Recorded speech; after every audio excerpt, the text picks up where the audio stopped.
Good morning, ladies and gentlemen, and welcome back to another Christian article. Now, before we begin this, because this is going to be one of the most extensive articles I'll have the privilege of talking about with you today, ladies and gentlemen, we first have to discuss something that's very, very relevant, as you will certainly find when it comes to the article we're doing today, and that is the coping counter for January the 10th.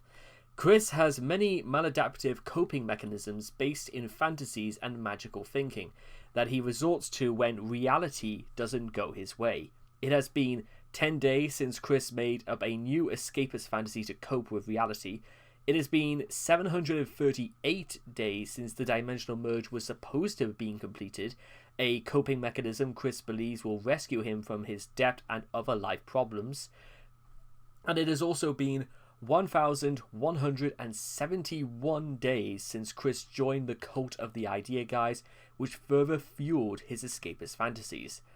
Since 15th of April 2020, Chris has been role-playing as Sonichu, a coping mechanism for the cancellation of BabsCon as a result of the coronavirus. Now, it is very easy for me certainly to say that Chris only came up with this idea for the second time to roleplay as a character purely because he cannot cope with reality, so he has to fall back onto the one of his own, and because he's not doing his comics anymore to fuel or basically put his thoughts into print, he's simply just LARPing on the internet as role-playing. I say that because you may want to check this out, the update section of the Wikipedia. It is currently January 2021, ongoing Spirit Possession Dimensional Merge Saga. The 29th of December, BabsCon announced it has cancelled its 2021 convention. 45 minutes later, Chris relaunches his Dimensional Merge Escapist Fantasies and says, "The merge is on." And you can see that right here. Chris posting another merge shortly after BabsCon will be cancelled to 2022. I say that because that is the only reason he's bringing up the merge again. And speaking of the merge, or speaking of the idea guys, article of the week. Every Sunday a new article will be featured. The Red Forest is one of several audio files that Joshua Wise, the original idea guy, mixed together during the fall of 2017 in order to craft role-playing campaigns designed to infiltrate Chris's beliefs. It is the sole audio file leaked, the remaining are lost media. We'll come to that video in a second. But for now, ladies and gentlemen, just before we begin, I would actually like to just read you a quote which might some way maybe the beginning of our thoughts. It's When the Impossible Happens, and Adventures in Non-Ordinary Realities by Professor Stanislav Grof. And he talks, Professor Grof, about holotropic states, which is, there are certain layers to a human being, like an onion or cake. But this one is that when you get to the epicenter, the very center of your holotropic state is when you are whole, you are one, you are complete, you are everything and anything there is. It is your very soul, perhaps, is at the very center of your holotropic state. But simply because it's sort of like in the very center, it expands, and maybe I've come up with the idea that on the very surface, this is my soul's manifestation. This, as a result of, growth and learning through whatever it may be, this is where I am at right now, because I like to imagine that because of the choices I've made and the decisions I've decided to embark on to get me to this point, that is all reflective on what's going on at my very center and sort of expanded outwards. Now, just to give you one more little thing I want to go over is very simple. I just want to read out something very, very quickly. The scent of fresh leather. The second example is from a holotropic breathwork session of Kurt, a psychologist who participated in our European training. In the second half of his session, Kurt experienced a very deep regression and got so involved in the reliving of his birth that he had to be held down by 5 people because he was moving forcibly into the spaces of other people around him. He charged repeatedly with his head and turned in a spiral fashion from his back to the belly and back again. After an intense struggle, the session ended with an extraordinary breakthrough. He felt reborn and emotionally liberated. During the sharing group, we were able to reconstruct what had happened during the session. Kurt reported that, at the beginning of his session, he was slithering movements. Suddenly he felt on his feet, and his bodily sensations that he experienced as bothersome and confining. He began to fight against them, at first lightly and later with increasing strength and effort. This intensified gradually to such an extent that he was sure he was fighting for his life. Now, again, let's make that the starting point of our thoughts, because to come to terms with reality, we might even have to go back to almost the very beginning of our lives. Or, in Chris's case, the point where he stopped merely existing and when he actually began. And with that being said, let's begin with Chris and reality. Health disclosure. This article contains in-depth discussion of Chris's physical and or mental health. This page is not to be constructed as a substitute for medical advice or a professional diagnosis. All diagnoses are either taken from outside sources or based on amateur analysis. I'd also like to make that a point in my discussion, is that from what I'm about to talk about and read, I'm not going to start divulging that I'm in any way a professional or a healthcare expert when it comes to this sort of stuff. I'm really not. But what I'm trying to emphasize is this.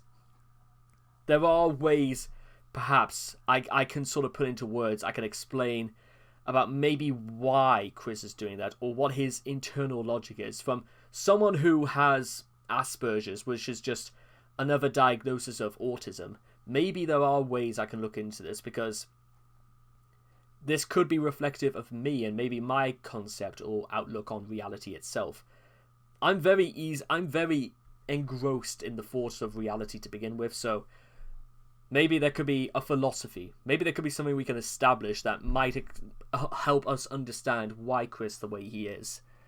Some of them, anyway, or what his outlook is on the world. And we start with a quote from Chris in December of 2016. "You can only escape in your mental depths and recluse for so long before you are pulled back to reality, and too many things leave you feeling like you get little peace at home." Chris, December 2016, in a rare moment of self-awareness on his habit of escapism. Now, maybe it is true that Chris fully understands that what he is doing is just an act of escapism to escape reality, but he's pulled back into his reality. Maybe he is... Have you ever heard of the expression, hell is other people? It's a proverb from a play from 1946 called No Exit. And maybe... And I've had this rolling through my head for a few days now. But what if the opposite of that is true? What about, instead of hell is other people, maybe hell is one person? Maybe Chris is hell.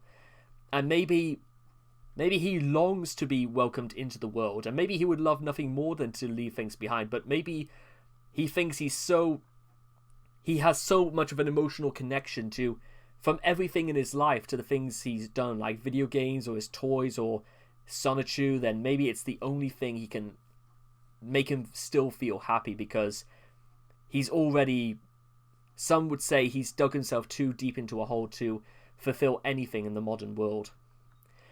Reality is a concept that Chris desperately tries to avoid acknowledging, instead retreating to the comfort of his imaginary world and hoping that reality will eventually bend to his whims. Many people, not all of them, with autism struggle to distinguish between reality and fantasy, but most make an effort to reduce the impact on their lives. I'll come back to that in a second. Chris, on the other hand, embraces his realm of fantasy, especially as escapism from stress, life responsibilities, and his bleak future, trapping himself in a feedback loop whereby his real-world life and issues are further neglected while his devotion to his fantasies gets stronger. Notably, Chris believes that Quickville and his imaginary friends are real. Chris has been spotted conversing, interacting, and dancing with them on many occasions, and even believes that he is married to imaginary people. Chris also holds many delusions of grandeur, from believing that he has the power to curse people, to thinking that he has psychic powers, and even believing he is a goddess with the power to unite entire dimensions. There was also another character who also believed they could do that. It was called Yubel, the main villain from the third season of Yu-Gi-Oh! GX. And she was I know fine well technically it's called It, but for the sake of this, and I'll just call her a she, because I think she was sort of meant to be a female anyway. I think anyway, but yeah, she didn't really do him for she didn't do her cause for good reasons, and you could say Chris isn't doing this for good reasons either, but his reasons are, well, actually kind of like Yubel's, more or less selfish in many ways. And that his dimensional merge would make him rich and bring his fictional characters and those of others to life. Chris's perception of reality has been on a downward spiral for most of his life, due to a lifetime of being coddled by his parents. Following the death of his father in 2011, and amid the increasing infirmity of his mother, Chris was forced into shouldering more responsibilities which he was mentally ill-equipped to bear, and consequently, he invested more heavily in magical beliefs as solutions to the problems presented by reality. In 2017, the idea guys, trolls who utilized role-playing as Chris's imaginary friends, further exasperated Chris's grasp of reality, giving validation to his fantasies and encouraging him to stay rooted in his fantasy world, a trend continued at present day by waves of enablers. Chris maintains his belief even in the face of mental health professionals. For 9 months between summer of 2018 and spring of 2019, he was required to see a psychiatrist and therapy group at Region 10, and told them of his beliefs on his imaginary friends and multiple dimensions, to which their reaction was to simply hand-wave him through their program. And we begin with how things have sort of like, where Chris's grasp started to go downhill, and where it might have continued. Causes of Chris's poor grip on reality. Parental enabling. Although autism is one major factor, his parents contributed a lot towards Chris's warped perception of anyone or anything that antagonizes him. Bob and Barbara regularly fed Chris conclitory platitudes about how he was mistreated out of jealousy, and that special rules exist for the benefit of autistic people.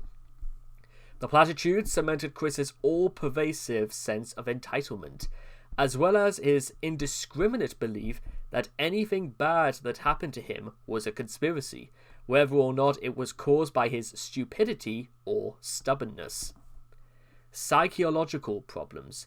The only known form diagnosis of Chris are autism, dating from when he was 5 or 6 years old, and gender dysphoria, officially diagnosed in 2016. However, his behavior in adulthood suggests he has undiagnosed issues. Chris exhibits signs of maladaptive daydreaming, a psychiatric disorder comprised of vivid daydreams and excessive fantasies that can interfere with socializing or even replace it altogether. This belief is observed in Chris with his imaginary friends and Quickville, the dimensional merge, and especially the polyamorous marriage. Maladaptive daydreaming is also associated with pacing and musical stimulation. Eyewitness accounts of Chris, such as The Tale of the Crazy Pacer, mention these behaviors in him. Chris also stated that music from his phone is his method for meditation. Peter Pan syndrome is a pop psychology term to describe those who are immature and refuse to grow up and accept adult responsibilities. Chris has demonstrated this with his refusal to seek work, instead begging for money or ignoring his debt payments to afford more toys. An eyewitness to one of Chris's debt hearings noted that Chris was trying hard to revert to childhood, based on how he made childish noises during his time in the courtroom, and talked about to his mother in a childlike voice. The dimensional merge represents Chris's ultimate desire to hide from all adult responsibilities, as he believes it will grant his wildest power fantasies and enable him to continue living like a child. Chris's devotion to rejecting adult life has warped his perception of reality, as he spends all of his free time playing make-believe as if it were his religion. Now, if we just click on this photograph here, we'll make it larger. The "I'm done adulting" t-shirt.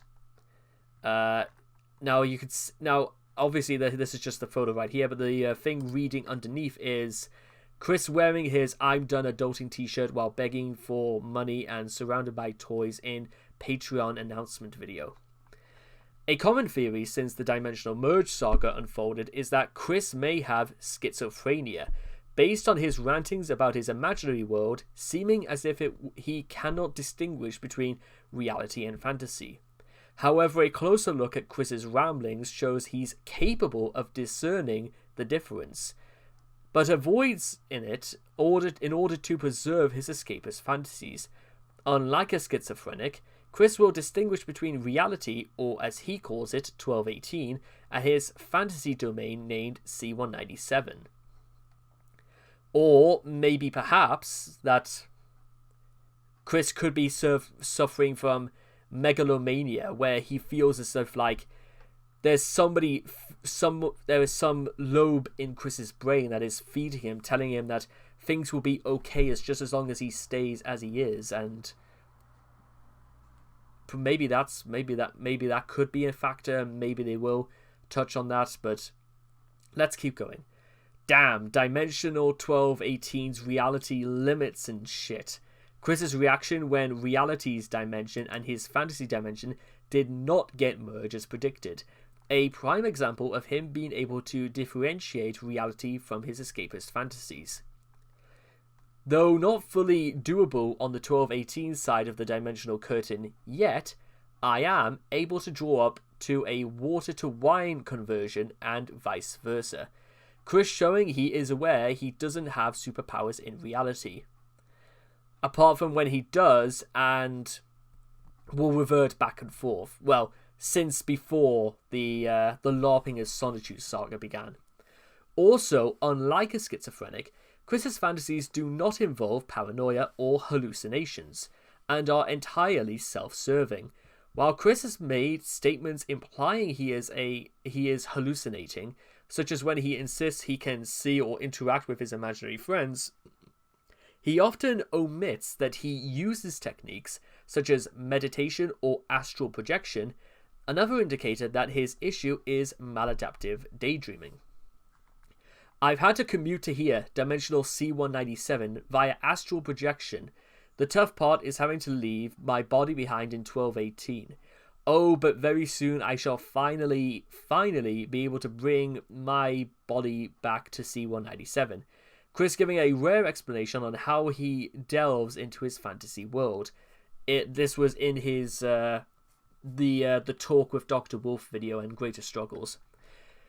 Chris's behavior and beliefs, however, align at least somewhat with a schizotypal personality disorder, otherwise known as SPD, which is thought to exist on a spectrum with schizophrenia, with him matching at least 6 of the 9 diagnostic criteria in the DSM-5.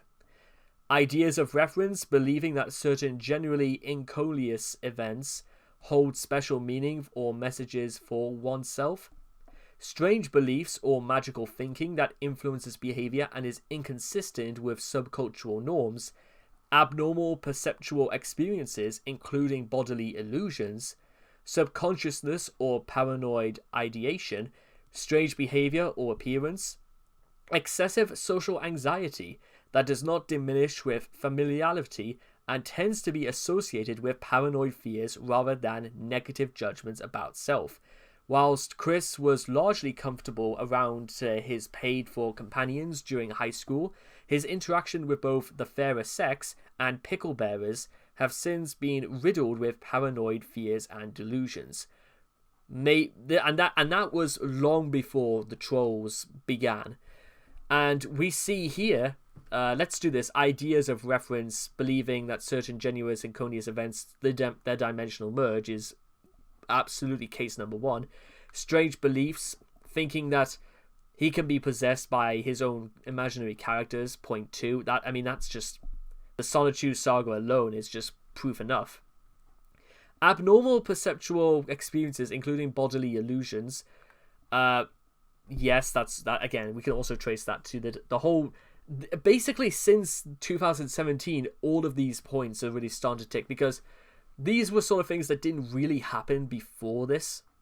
Subconsciousness, well, apart from maybe when it came to Chris saying to Alec Benson Levy that he was 100% convinced that comic book characters do exist. Subconsciousness or paranoid ideation.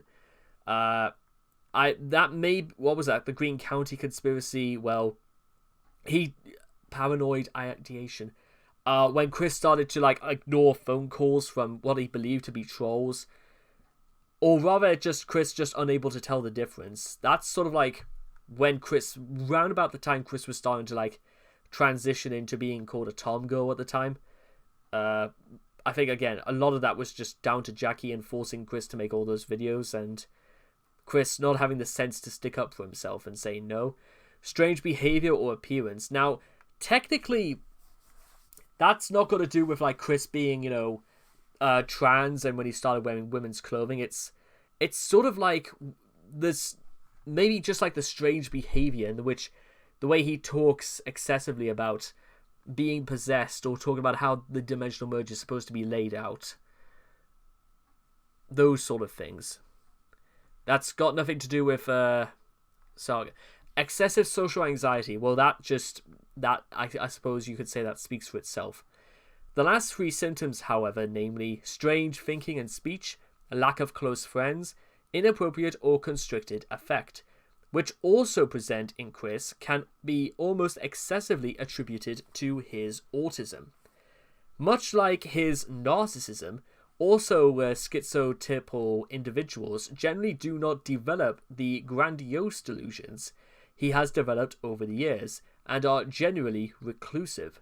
So further digging than internet armchair analysis is required. Yeah, exactly. There's only so much I can talk about from what I do know, unfortunately. Which Chris, of course, will likely never receive, thanks to his adamant refusal to seek out help voluntarily or benefit from professional help that is forced upon him. Because Chris does not want to become an adult. He wants to remain as he is, a child in an adult body. Lack of grounding in the real world. I'll get to this picture in a second. Chris's lack of purpose, combined with his enormous ego, further fuels his disconnection from reality, compelling him to instead seek out purpose with make-believe, such as being the mayor of Quickville and being the goddess CPU Blueheart of the Commodore 64 console. Since the government provides for him with the monthly tugboat, along with money from financial enablers, and his parents always providing a roof over his head, Chris has never had incentive to get a job. Without the structure that a job, even a minimum wage or volunteer position, would impart to him, Chris is instead free to wallow in his fantasies. Chris's hobbies are mostly limited to Netflix, video games, YouTube, and Twitter. Despite supposedly having a calling for art, he rarely draws like he used to. While video games can stimulate... Well, I can't say for this draw like he used to. Just for proof of which, just take a look at any of the recent issues of Sonichu from issue 12 onwards, and you'll see exactly why. Even things he does for commissions are different when he actually does decide to do them. While video games can stimulate the brain, his hobbies leave little room for creativity or substantial self-improvement. Even a simple hobby like photography would be a big step up from Chris's current avocations. Chris rarely leaves his room, instead preferring to daydream for 3 to 6 hours per day. When he does socialize, it is mainly on his terms alone, role-playing with enablers who keep him invested in his fantasies, or appearing at conventions with fans who treat him as a celebrity. Now, before we move on any further, that's artist deception of Chris's imaginary world collapsing on itself, and it's a very... If this really was intended to describe Chris's reality falling apart, I think it's very simple. It's a world. I don't really want to call this paradise because it almost looks like steampunk fantasy Detroit, if you ask me, being swallowed by a monster, which could imply that because this looks almost steampunk industrial, that it's not the best looking place in the world, but it seems to be comprised of old-fashioned things as opposed to just making moderately sized buildings that are almost efficient, or something that, which could imply that Chris's brain, just due to neurological impairment with his brain, could imply that his world is not supposed to look like this. But even if it looked any sort of better, it cannot escape that this monster, which we're going to call the real world, will consume it, because it means nothing to the real world. It is just a fort right here. It is completely inclusive to Chris's brain and nowhere else. Treat him as a celebrity. As for what I do while awake on the recent, I get up, take my meds, meditate while playing Tetris 99 to at least take on the daily tasks for the game. Most days I go out on errand or simple walking. Anyway, during the time at home, I tend to binge a show, do some drawing or creative work, namely the TSSF cards and the comic pages. But that was over a year ago when Chris was interested in the card game. But what is he doing now? The only problem with this part is that this is what described roughly about a year and a few months ago. Let's say about 15 months ago. So what exactly is he doing?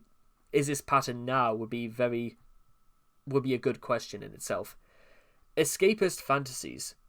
Chris embraces his fantasies as escapism, overindulging in them to the point that his interest in them has largely eclipsed his real-world life. When his childlike lifestyle conflicts with the responsibilities associated with being an adult, Chris retreats to his fantasy realm to cope. This habit became especially prevalent in the following years following the September 2011 death of his father, after which Chris found himself thrust into the world of adult responsibilities, as he had to do tasks such as pay his bills and help take care of his mother and pets. Chris was 29 years old when his father passed away. While most people would be accustomed to dealing with responsibilities by that age, even by my case, and I'm 22 years old and a lot younger than 29. There are people out there in this world right now who might have lost parents at a very younger age, and maybe even at 18, maybe even at 16 would have to deal with responsibilities of this kind or another. Chris was unprepared for the burden since his parents had sheltered him up to that point. For example, until he died, his father had managed Chris's bank account due to his fiscal irresponsibility. When my father was alive, I had more freedom. Now that he has passed, I lost a lot of freedom and remained to take after the tasks he had left behind. You can only escape in your mental depths and reclusive for so long before you are pulled back to reality. And too many things leave you feeling like you get little peace at home. But that almost would assume right there that Chris merely took his father's gratitude and his father's responsibility for granted, because Chris does not have any. And he can't think for himself, because if he couldn't think for himself at 29 years old, or to learn any better than to avoid half the problems the trolls had caused him, then that might have been the case. But then again, it's very easy for me to sit here and say that, but we have to remember is that it's not the same for Chris as it would be for you or me. And this is especially true for many people who have autism, who have very different variations and suffer or cope with autism in a variety of different ways. Just because it's all right for me does not mean it isn't the same for everyone else. I just wanted to make that clear as day, because I don't want to anybody get the wrong idea that I'm generalizing autistic people like Chris, saying that he is incapable of thinking anything for himself. Maybe it's just due to the severity of his autism, or through what he is chosen to believe in. And you can see this part here. Chris will sit down and calculate the number of casualties in the dimensional merge fantasy, but won't write up a budget plan for anything paying off his debt. Sorry about that. Chris occasionally whined on social media about his position in having to help take care of his mother and pets, his statements gradually revealing more of his retreat into escapist fantasies. In September 2012, he complained, "Everybody else gets to go out and go out for a fun and good time. I am stuck caregiving my dogs and my mother, and it is very stressful on me."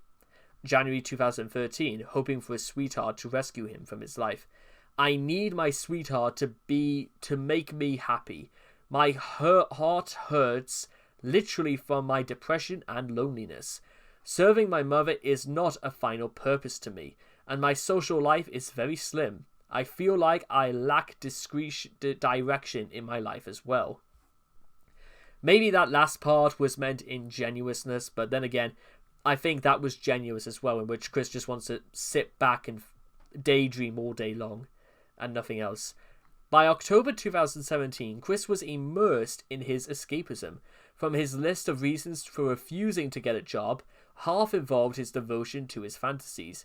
"I have a ton and shitload of responsibilities and worries here at home, caretaking my mother, dogs, cats, and to my own passion of my electric hedgehog Pokemon family, my city of Quickville, my own only me psychic connection to my family and friends there, in that dimension, so I'll be darned if I do not already have enough on my plate." Chris's desire to be rescued from reality left him desperate for his fantasies to be validated. His mentality similar to people willing to join cults. On the 25th of October 2017, the first of the Idea Guys entered the picture. Cult of the Idea Guys. "I feel I need to also thank them for adding more connection between our sister dimension and I. Chris on the Idea Guys retaining his cultist mentality several months after they had been ousted." On the 25th of October 2017, Joshua Wise, the first of a duo that would later be dubbed as the Idea Guys, contacted Chris. Initially as an experiment to gauge Chris's gullibility, Wise began a plot to manipulate Chris into believing that Wise had made it into Quickville's dimension.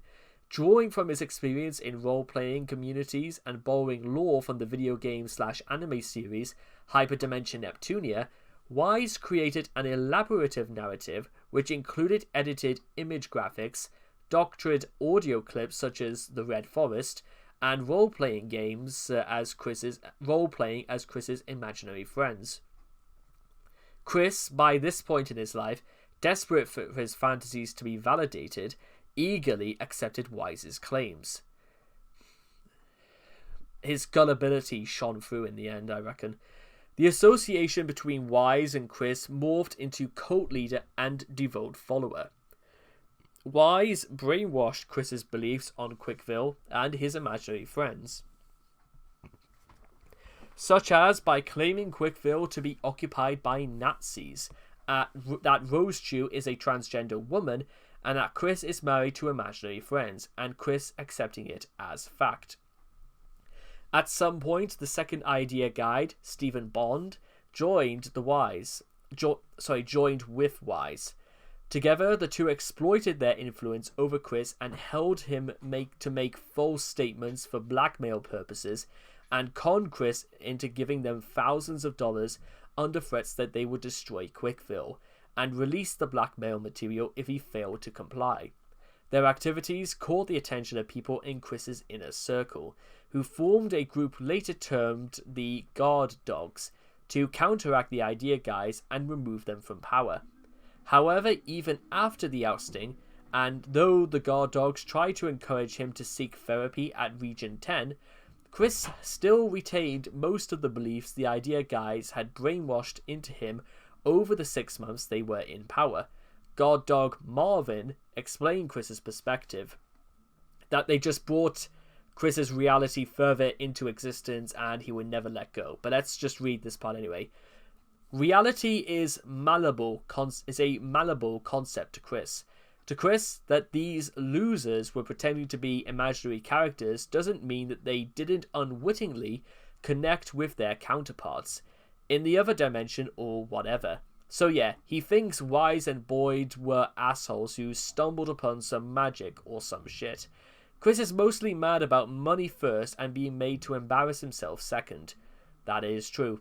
In regards to why he still maintains a lot of their lore canon, it's because Chris is too invested in his imaginary world to give up on it so easily. I think after Wise and Boyd were outed, he felt really uncomfortable about retconning most of their changes. Because if he retcons the past 6 months, then fuck, why can't he retcon all of it? Then that would make him feel really uneasy about the possible reality of his imaginary world. That reality is most important to him. More than the real world, it would seem. The post-Idea Guys era ignited a wave of enablers who sought to use the Idea Guys tactics to worm their way into Chris's life.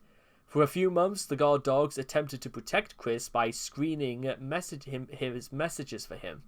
However, given Chris's refusal to address his psychological weaknesses and willingness to find others to play make-believe with, the enablers eventually broke past their defenses, leading to the Guard Dogs washing their hands of Chris.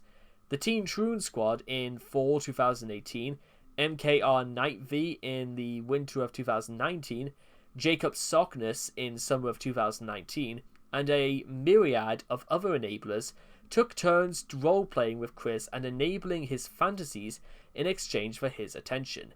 In addition, using lore brute forced into his head by the Idea Guys, declared himself to be a goddess, CPU Blueheart, and began to preach about the dimensional merge, further intensifying the cult vibes of his beliefs. Consequences. Something that also Chris has major problems in dealing with as well, real world or otherwise. Beyond making a fool out of himself, Chris's poor grasp of reality has compelled him to self-harm for con men exploiting his beliefs. Self-harm. Late-onset gender dysphoria is a psychological disorder describing those who identify with another gender other than their own, and can present with the desire to be rid of their primary sex characteristics, and prefer those of the other gender. Like with everything else in life, Chris sought out magical thinking to treat his gender dysphoria. In March 2016, he discovered subliminal frequency hypnosis, a collection of music tracks on YouTube claiming to, among other things, magically grant larger breasts and transform a penis into a vagina. Chris's confirmation bias over his breasts increasing, crediting to the mysticism instead of his gynecomastia and poor measuring of his chest, led him to believe that the claims made by the channel were true. he pursued the penis-vagina transformation and began to prod his taint while under the impression there was a hidden vagina there. Though the subliminal channel claimed the transformation would take 6 months, Chris eventually lost patience. In July 2016, he grabbed a knife and made a self-inflicted taint wound to an effort to free his vagina. Chris's devotion to the delusion was so potent that he initially resisted efforts by concerned fans to pressure him into going to the hospital, though he eventually wore down and admitted that it was a wound and obeyed treatment instructions.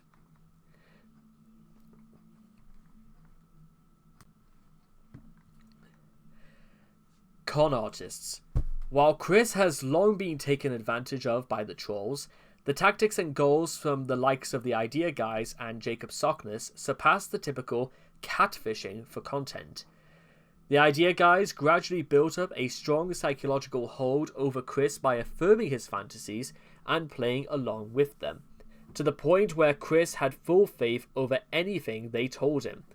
They then used their influence to con Chris out of $6,000 by threatening to blow up Quickville with a moon laser if he failed to comply, manipulate him into punching his mother, and had him make videos slapping himself on the face and shitting on the floor.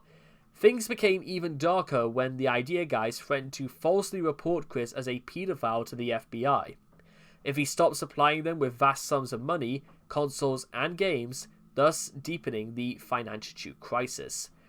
Jacob Sockness, following the example set by the Idea Guys, nearly succeeded in manipulating Chris into a sexual relationship, holding their dimensional merge over his head and faking a conversation with Chris's imaginary friend to convince him they should meet and consider marriage.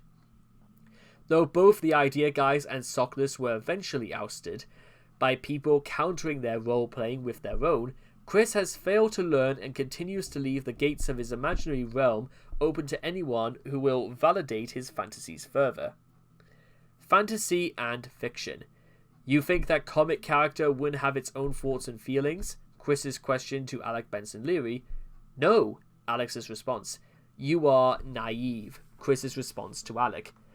By the time the internet first discovered him circa 2007, Chris already held beliefs that Quickville and his imaginary friends were real, and that he had the power to curse people. Since then, as a maladaptive coping mechanism for his real-world life crumbling around him, Chris gradually took on larger-scale fantasies, such as parallel dimensions. Quickville. Quickville is Chris's original vision of an imaginary and idyllic fantasy world, where everything is built around his comfort and convenience, and where he enjoys great power with scant responsibility. Chris believes that Quickville is real, and uses the city as a way to escape from a world that does not give Chris what he wants. Quickville was originally an infill city within the state of Virginia, but it became part of the larger C-197 dimension when Chris started toying with the dimensional merge. All of Chris's characters are aware that Chris is the creator of their reality. Sonichu and Rosechu both refer to him as Father, in much the same way as a Christian might consider God to be his son or her creator. It is unknown if the comic exists in the universe of Quickville.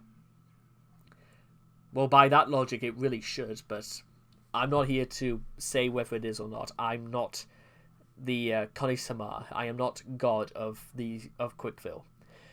Chris believes his characters possesses the free will to make their own decisions, and that he is not responsible for their actions. This is how various events, both major and minor, such as Sonichu and Rosechu's wedding, the birth of their children, Kel's romance with Nate Cirque, and even Bubbles and Blake's wedding, are said to actually happen off-screen, instead of just being a spur-of-the-moment throwaway plot elements that Chris is too lazy to depict. Well, there's that, but Chris has found ways of just putting huge blocks of text on the screen anyway. That's That's his cure for most things. Until the point where he just got bored of that as well. Without prior explanation, Chris made a spoiler in his own comic that Magi-chan will eventually get together with Sylvana, implying that, in Chris's head at least, this has already happened.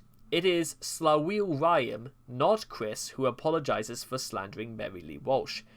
Chris once justified his refusal to write Simona out of the comic by saying that she would not want to leave Quickville and that she and Wilde would fight for her right to stay.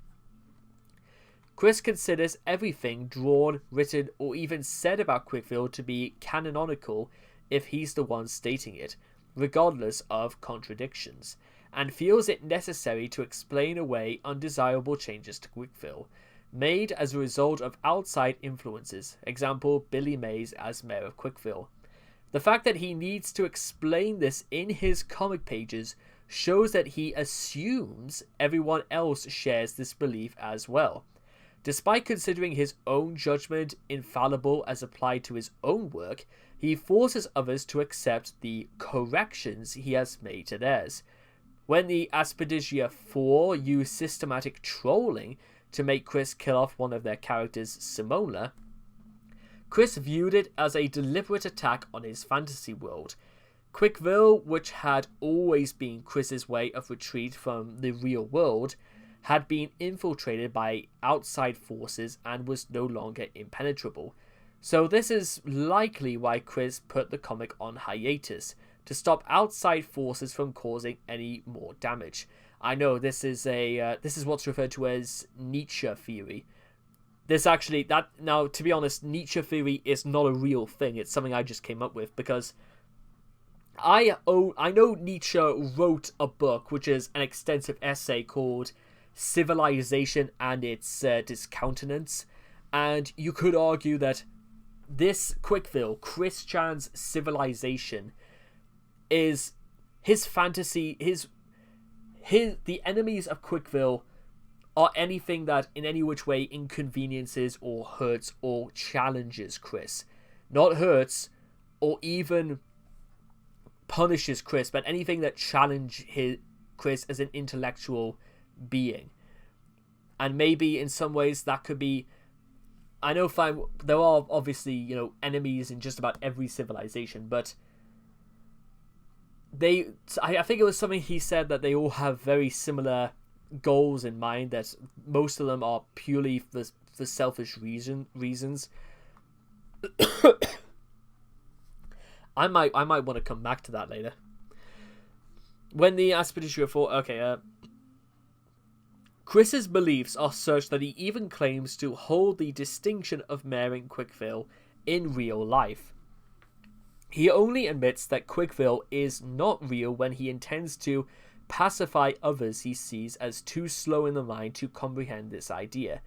He most likely defends this belief because he has accomplished and produced virtually nothing worthwhile in his life, and he likes to pretend that he has made a positive impact on something. If only on a metaphysical level. In his opinion, anyone who does not accept his worldwide view is naive. On the 23rd of July 2017, Chris responded to his true and loyal fan base who wondered why Chris wouldn't reboot his comics. As a response, Chris explained that if he were to reboot the comics, that would mean that history in the canon would have to start all over again, and all of the characters would have to start over from their original origins. Essentially, he thinks that if he pulls the plug on his Solitude franchise and reboots it, that would mean that all of his characters would die, and that they would somehow reincarnate into their newer upgraded versions. I don't know if Chris even knows what has Chris actually ever read a comic book in his life? Forget trying to do reboots for a second. Does Chris understand the genre he is writing for? Does he know about the medium he is writing for? Does he know how a reboot works? Has Chris actually ever read a comic book? That is my biggest question right now. I believe in the alternate dimensions where each set or all of our animated characters reside and live their lives, and continue growing long after their series is finished, or stay kids, whatever. Chris to Doopy Do-Over. Dimensions. The moment I brought up the multiverse, he listed. The original idea guy on how he got Chris's attention. Chris's belief in alternate dimensions enables him to disconnect from the poor and mundane life he currently resides in, and to shift responsibility over personality flaws to an alternate Chris. It gives him solace to believe that he, or other versions of himself, exist in other places where he is content. Excuse me. Successful and surrounded by characters and people who love him. The idea guys exploited Chris's nascent beliefs and desires on other dimensions and further shaped them as part of their cult-like grip over his beliefs. The dimensional merge is Chris's ultimate escapist fantasy, enabling him to think he is powerful, wealthy, with real friends, and a happy marriage, or just waiting for him on the other side of the dimensional curtain. A concept originally created by the idea guys and later expanded on by Chris with the help of his fantasy's enablers, the merge in his hope is his hope that the sister dimensions 1218 and C197 will unify, with him overseeing the merge in his role as the goddess CPU Maluheart. The dimension 1218, sometimes referred to as Earth 1218, is the dimension of reality. The dimension C197 is the destination for Chris's imaginary world, which contains all of his favourite fictional characters and OCs. The merge was originally scheduled to complete by the end of 2018, leaving behind a universe known as 1C-211987, with elements of both sister dimensions, and enable Chris to realize his dream of hanging out with his Sonichu and his pals. Imaginary friends. I don't have to justify Sonichu and Rosechu. They can take care of that themselves. Chris being completely delusional in IRC, 20th of January 2009. Chris, 9 years later. And one day, very soon, my family and I will be able to show ourselves to you all. Then you will be taking back your own schizo labels. A mix of maladaptive coping and maladaptive daydreaming, Chris's belief in imaginary friends is a primary means of escapism for him. He believes that he can communicate with them via meditation sessions, in reality conflating his inner monologue with the imagined voices of his fictional friends. There are many instances of Chris trying to interact with his imaginary friends over the years. Hang on, I just lost myself. Becoming more prevalent over time as his desire for escapism grows.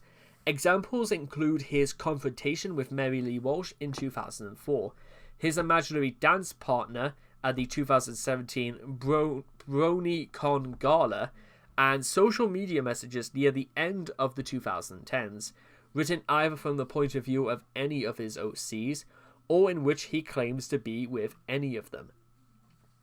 In fall 2017, the idea guys role-played as Chris's own imaginary friends, giving Chris validation over his pre-existing notions and further fueling his maladaptive behavior, such as by convincing Chris that his imaginary friends will be united with him in the dimensional merge, and that he is married to several of them in a polyamorous marriage. Magical thinking. Quite frankly, I believe you are wasting your time. There are more productive things in life than levitating a pen. Put your energy into those. Magician Uri Geller's advice for Chris, who had asked Yuri for help training his psychic powers. I am not wasting my time, Chris's reply. Keep telling yourself that, Chris. You might just have to in the future. Chris's habit of magical thinking is another maladaptive coping method, manifesting in delusions of grandeur. Instead of putting in effort to improve his own life, Chris prefers to believe that magic will do it for him. In addition, he believes that magic will allow him to neutralize his perceived enemies. I intend to do a lot more good with my psychic powers to bring peace and take down up to all of the internet haters and bullies. I need to do all of these in my own control. Chris believes he has an array of magical powers. Most notably is the ability to curse his enemies, as well as to undo it. Others include communicating with the dead, brainwashing people, and psychic powers. To that I will say, many people throughout history who are not psychic have more than able to have changed the world, unlike Chris. Superstitions. While most of Chris's superstitions are his own, he also takes part in popular superstitions as well. Autistic people in general tend to be predisposed to wishful thinking and magical thinking, finding superstitions to be comforting.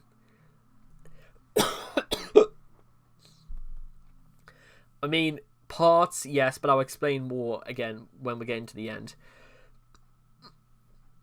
Chris dislikes the number 13 because he thinks it is an unlucky number. Triskaidekatiophobia, the fear of the number 13, is already a common American superstition, with Microsoft Office notably skipping version 13 during the development of Office 2010. However, Chris's fear of the number 13 had an unusual effect on the numbering of the Sonichu comics, wherein Sonichu number 13 was numbered as Sonichu 12-9, showing his incompetency with either logic or math, and where the episode One Lucky Dog for the Sonichu number 6 was labelled episode 12.5. On Twitter, when going into multi-tweet rants, Chris numbers the tweets for Twitter messages which exceed 12 tweets. Chris either replaces the number 13 with a repeated 12 or with 12-9. Chris has also shown his belief in astrology. He included his and Sarah Hammer's zodiac signs in the life shares in his OkCupid profile. He wrote that his sign is Pisces and it's a fun to think about. He wrote to Jessica Quinn, "I am emotion prone and I tend to do as I feel and life flows like the Pisces I was born under." One of the quotes on his first Facebook was, "I was born under the sign of Pisces, the sign of the provider. I am fully capable of providing the necessities and then some for the lucky woman who loves me for me and becomes my true sweetheart." His belief in star signs may explain why he holds such high significance to his birthday. Chris places significance on his birthstone, which he calls amethyst. He believes the class ring with the stone is what gives him power, and even pointed it to Emily on their first date. More recently, he has attached an amethyst quartz crystal to his medallion. In the real world, science and technology. I do not even know of the symptoms because, again, if I literally overthought about it, I would be at greater risk of infecting myself from reading and repeating the list in my mind. It's neurotypical and idiotic for anyone to do that and overthink it. I would have rightly have told Chris to go to hell for saying something like this, because Chris rationalizes staying ignorant of the viral disease COVID-19. Yeah, things that don't age well when it comes to Chris. I never thought I would be hearing that again. Chris seems completely unaware of what current technology is and is not capable of in his Sonichu article. On the Wikipedia, he suggests that Nintendo pour their resources into developing a Pokeball peripheral that would have slots for every generation of Pokemon games, including a slot for the GameCube memory card. He expects users of the peripheral to be able to read party data from the inserted game/memory card, display a holographic image of the Pokemon in play, and challenge people in real life who own the same peripheral, in a manner much like on Yu-Gi-Oh! In addition, Chris has no idea how everyday machines such as cars work, evidenced in how he claimed that a 97 Cadillac with a cracked engine block was a great fixer-upper. Normally, any serious physical damage to a car's engine can only be repaired by a very skilled mechanic, or cannot be repaired at all, and one must buy a new engine, both of which are not cheap, but that's an entirely different problem. Yeah, in the same way that pouring diesel into a petrol-powered car is a great fixer-upper as well. You would have, if you did that, you would have completely ruined the car's engine, which could have been even worse than having something with a cracked engine block. Chris has also been shown to lack knowledge in basic pathology. When he contracted a cold in December 2019, he had misattributed it to the large-scale triggering he got from a number of people on his Twitter. Yeah, I remember that as well, and that was stupid as well. He faked a cold because he didn't like when Project S&T did a lot of designs for him, and he LARPed just for attention. For something that was so insignificant and unimportant that I'm surprised Project S&T didn't tell Chris off herself when that happened. Social rules. Chris also obsesses over popular rules about relationships. He's held onto the idea that sex should be given on the third date, as well as other overly generic dating advice. Conspiracy theories. Now, these are part of other larger articles which I'll talk about in other videos, but just note that these are also very profound in Chris's deterioration on the concepts of reality. Conspiracy theories. I bet even Greene County had something to do with the influencing that goddamn Michael Snyder to make him pretend to have a reason to kick me out. Chris blaming his school board for a decision made by a game store manager. Yeah. Chris and his parents have come up with several conspiracy theories to explain away his life problems. Notable examples are of Chris's blaming his elementary school for keeping him in his autistic shell, his parents' notion that Michael Snyder and Megan Schroeder were masterminds behind the trolls, and Chris's belief that Snyder caused his own injuries when Chris and his mother hit him with their car. Yeah. Estimation. A car weighs a lot more than 10 tons. Chris being unaware that most cars weigh 2 or 3 tons. Chris has a tendency to hugely Chris weighs more than 10 tons. Or, sorry, I know that was a bit rude of me. Let's say he weighs at least 11. Chris has a tendency to hugely exaggerate estimates of length, width, and strength to his favour, as evidenced in his description of a 12-pack of canned lemonade as being 50 pounds, 22.7 kilograms. This behaviour is systematic of dyscalculia, a common symptom of autism, which leaves the sufferer with poor comprehension of time, measurement, or spatial reasoning. Again, I can't relate, but maybe, again, other examples, whatever. However, Chris does not really display any other symptoms of it, suggesting that his behaviour isn't mere ignorance, but rather Chris telling childish lies to try to impress people with his physical strength. Lack of theory of mind. Chris has no idea on how the billions of people on the planet think. He thinks that all men would happily wear bras and skirts. It must be noted that Chris thought these ideas so that he and he alone would feel more comfortable cross-dressing, and that every Sonic fan on the planet would support him in his Sonic Boom protests. When somebody informs him that they are having a different opinion to him, he throws a tantrum and denounces the person as a troll. You could look at this towards sort of like the end of the Aspachu saga, where Alex says that Chris thinks Chris has a very broad definition of troll, that he calls gay people trolls just because they exist. He thinks Alex is a troll for just trying to help him. There are plenty of other examples out there as well, but you get the idea there. Narcissistic tendencies, which we'll discuss more when it comes to his ego. Chris automatically assumes his lies will be believed, even if they contradict existing information. This is copiously evidenced in his constant lies during the father call, wherein Chris fibs increasingly about his health. Chris fibs incessantly about his health, among other things, frequently denying things or changing his story whenever he gets caught out. His habit of lying and lying about his lies is likely inherited from his mother, whom his brother described as a pathological liar. When asked by Evan to remove Simona from his comics, Chris decided he could have created her without the inspiration of Evan's character, Simon Chu, and thus effectively had. The fact that he had demonstrably could not have done this did not factor into his reasoning. Chris corrected Simona's Wikipedia entry with a retraction, denying that Simona had ever been inspired by Simon Chu.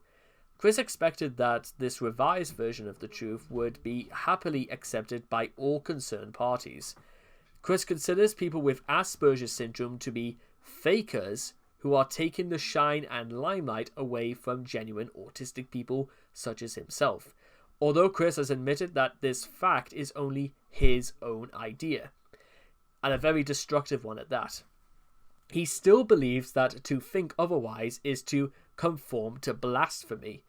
As with many other things which antagonize him, Chris simply assumes Asperger's to be significant of a conspiracy targeting himself, because apparently everything has to be targeting himself.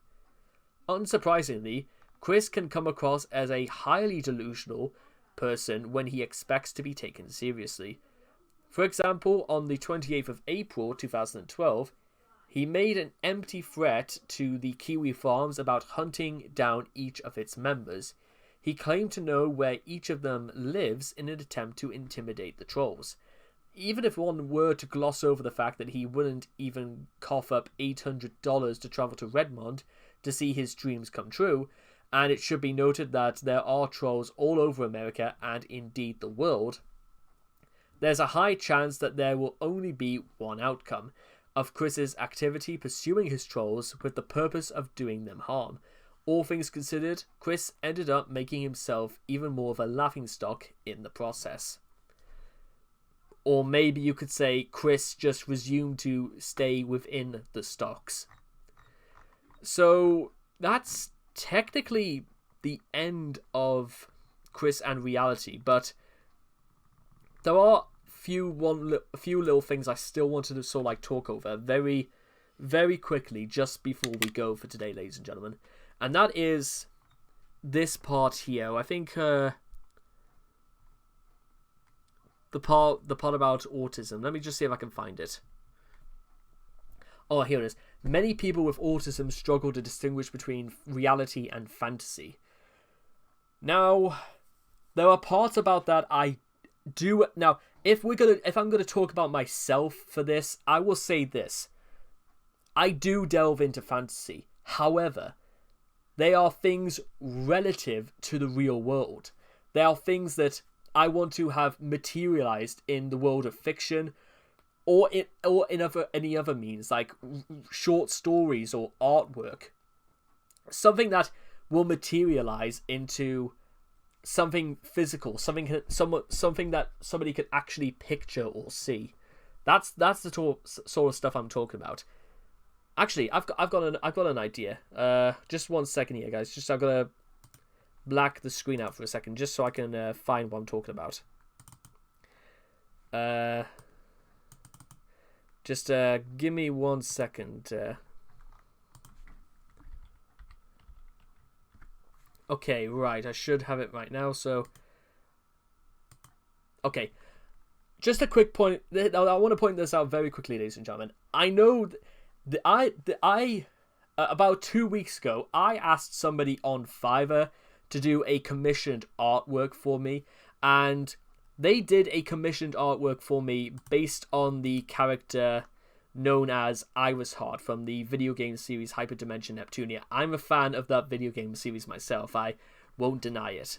Now, as sort of like where I wanted to start off, it was sort of like this this was sort of like meant to be the physical sort of side to one of the characters in my story that I'm writing.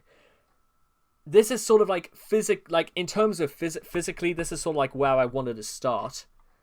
I should say. The facial features are kind of just about right. Large, maybe a little bit larger. I kind of actually think like smaller eyes are a little bit more of a step, because I want her to look especially wicked.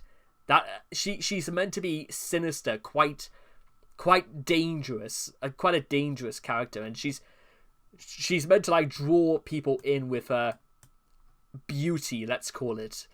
And this is sort of like where I wanted to start, and well, physically this is like where I wanted to start, pretty much. So, and I've still got to like give thanks to the man who I asked for doing this. But what I want to do now is basically turn this because Iris Heart in the video game was sinister. Well, I'll say it, she was sadistic and she was cruel, and she enjoyed bringing people's true emotions to the surface. That was the key behind Iris Heart. My envision of the character I'm coming up with is a little bit different from that, because it was my own. It was something that I just took like the idea of like someone quite sadistic and turned her into something a little bit more sinister, you might say. Now the point again is that she's still just a character of fiction. She is just a creation of my imagination. That's really the beginning and ending of where it comes for just one character in particular. Now, in the next few days, I kind of do want to do like a few concept drawings of what I want this my own OC to look like. It's just for what it was worth. I wanted to get an idea of exactly what it would sort of like was meant to be. Even like the pose of her doing this, of her looking with a special delight at something. With that's sort of like where I was going to make those sort of ideas the beginnings of my thoughts, and it would work its way up from there. But again, and I will reiterate this, as of now, I'm sorry about that. As of now, they're just characters in fiction. Should anything change, it will only be in that they'll sort of be finalized in my stories. But again, that's as far as they go.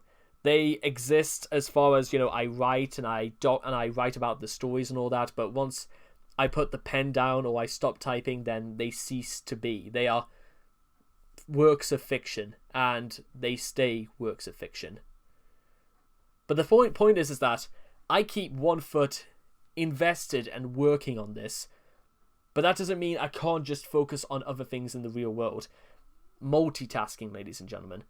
So that's what I wanted to just clear up, and even though we are done with this article, I'm not done with talking about pretty much like the philosophy of reality, and I might end up referring to Chris maybe in another times in my research. It'll just depend on how it comes to being. It could take a very long time, so I'd cut your engines if I were you, because there's a lot to do. There is work to be done, ladies and gentlemen. Always more work. Bye-bye for now.